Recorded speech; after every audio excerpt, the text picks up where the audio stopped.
now we'll just learn how to clamp correctly, and we'll get it out a whole bunch of different ways. All right?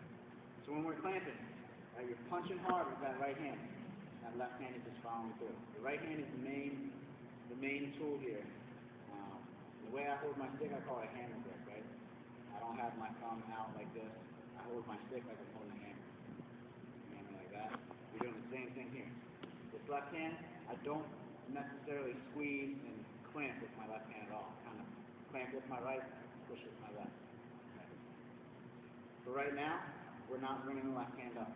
All you guys are going to want to bring it up because you see it all the time in like high school. Thundering the ball.